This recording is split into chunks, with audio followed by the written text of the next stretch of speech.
Hi hello అందరికి నమస్కారం. ఈ సెషన్లో మనం స్టాటిక్ ఫైల్స్ మిడిల్ వేర్ గురించి డిస్కస్ చేద్దాం. Right. So static files middle wear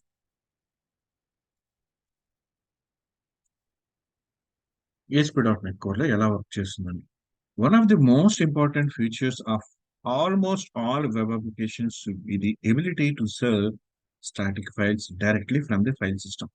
మనం ఏ అప్లికేషన్ టెంప్లెట్ తీసుకోవాలంటే లైక్ మనకి ASP.NET కోర్ ఎంటీ తీసుకున్నా, లేదంటే ASP.NET core, ASP.NET core MVC, web API, Razor, Blazor ఏది తీసుకున్నా కానీ మనకి స్టాటిక్ ఫైల్స్ ని మనం సర్వ్ చేయాల్సిన పరిస్థితి ఉంటుంది కంపల్సరీగా.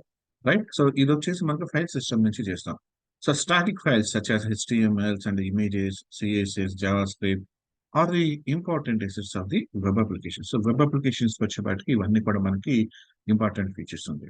అలానే ASP.NET core can serve these files directly to client. So మనం ప్రీవియస్ లో చెప్పుకున్నట్టు ఈ ASP.NET కోర్ అనేది క్లయింట్స్ కి డైరెక్ట్ గా సర్వ్ చేస్తుంది. Right. However, the important point you need to remember is that ASP.NET Core cannot serve these static files by default. By default గా ఈ server అనేది చేయదు. ఏంటంటే మనకి some configuration is required to enable ASP.NET Core to serve these static files directly. So ఈ static files అనేది direct గా serve చేయడానికి మనకి ఏంటంటే కొన్ని కాన్ఫిగరేషన్స్ అనేది అవసరం అవుతుంది. The static file middleware is responsible for handling static files and making them accessible to clients. So ఎప్పుడైతే ఈ స్టాటిక్ ఫైల్స్ మిడిల్వేర్ అనేది ఏదైతే ఉంటుందో ఇది ఈ స్టాటిక్ ఫైల్స్ ని హ్యాండిల్ చేయడానికి రెస్పాన్సిబిలిటీ తీసుకుంటుంది, అలాగే క్లయింట్ కి యాక్సెసిబుల్ చేయడానికి కూడా. Right. And ASP.NET Core application, the default directory or the location for the static files is www root web root folder, which should be present in the project root directory by default. This is the only place where the ASP.NET Core application can serve the static files directly. So, ఈ root directory మాత్రమే మనకి static files ని clients కి direct గా serve చేస్తుంది.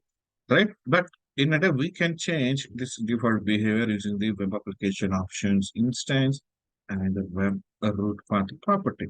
In previous already చూస్తున్నాం. Web application option use చేసి మనం ఎన్విరాన్మెంట్ నేమ్, అప్లికేషన్ నేమ్, అలాగే వెబ్ రూట్ నేమ్ పాత్ అనేది మనం చేంజ్ చేసాం. రైట్. సో సేమ్ ఇలాగే. సో ఇక్కడ చూడండి, ఇన్ కేస్ మనం ఎంటీ ప్రాజెక్ట్ కనుక తీసుకుని ఉంటే, ఎంటీ ప్రాజెక్ట్ తీసుకుంటే సపోజ్ మనకు ఆ ప్రాజెక్ట్ అనేది తీసుకున్నాం, empty project ASP.NET Core empty project తీసుకున్నాం.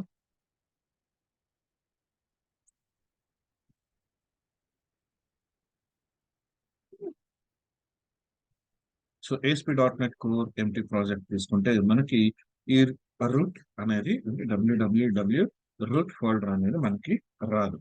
క్లియర్. సో మనం ఒక ఫోల్డర్ క్రియేట్ చేసి దాని నేమ్ www రూట్ అని చెప్పేసి మనం ప్రొవైడ్. సో ఇక్కడ చూడండి మనకు వచ్చిందా, ఇది రాలేదు. సో ఇక్కడ నేను ఏం చేస్తానంటే దీనికి ఒక ఫోల్డర్ ని యాడ్ చేస్తున్నాం. So add folder www root. So ఎప్పుడైతే నేను ఇది రూట్ ఫోల్డర్ అనేది యాడ్ చేశాను, సో చూడండి నాకు ఎలా వచ్చింది. క్లియర్.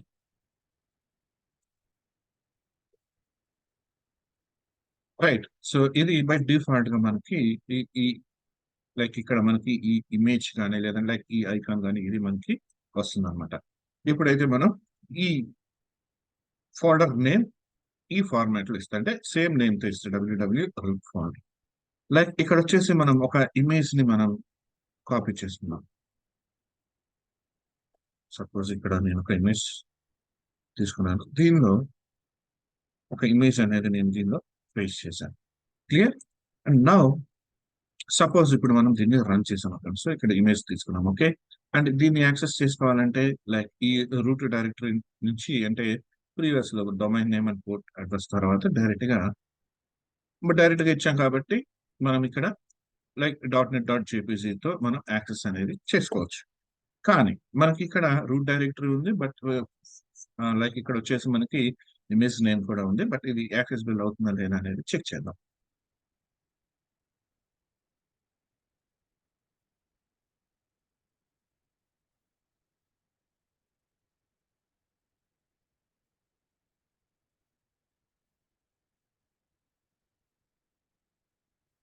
సో ఇక్కడ మనం ఇచ్చిన నేమ్ ఏంటి?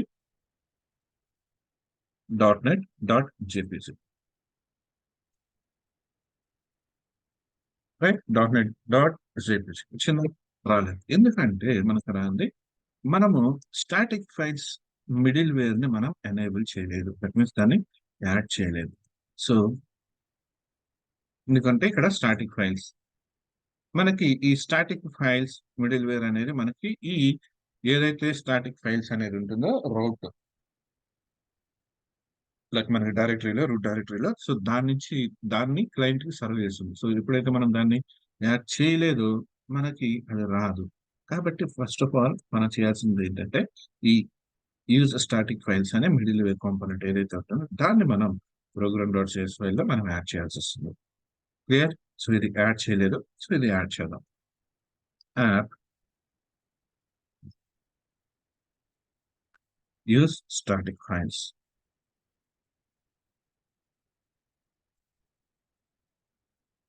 Clear? And now run it again.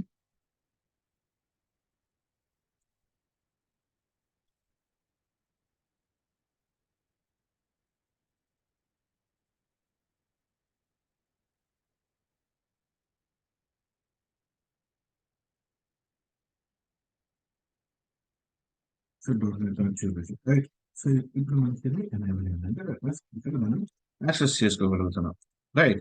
And in the same మనం ప్రీవియస్ గా చెప్పుకున్నట్లు ఈ రూట్ డైరెక్టరీని కూడా మనం చేంజెస్ అనేది చేయొచ్చు, రైట్? సో ఇక్కడ చూడండి, మనం మై వెబ్ రూట్ అని తీసుకున్నాం, రైట్? మై వెబ్ రూట్ అని తీసుకున్నాం. అండ్ సేమ్ అలాగే దాన్ని మనం లైక్ ఇక్కడ చూడండి, web application builder. So web application builder లో మనం వెబ్ అప్లికేషన్ ఆప్షన్స్ యూజ్ చేసి నేమ్ అనేది చేంజ్ చేస్తామని ప్రీవియస్ లో మనం ఆల్రెడీ చేస్తున్నాం, రైట్?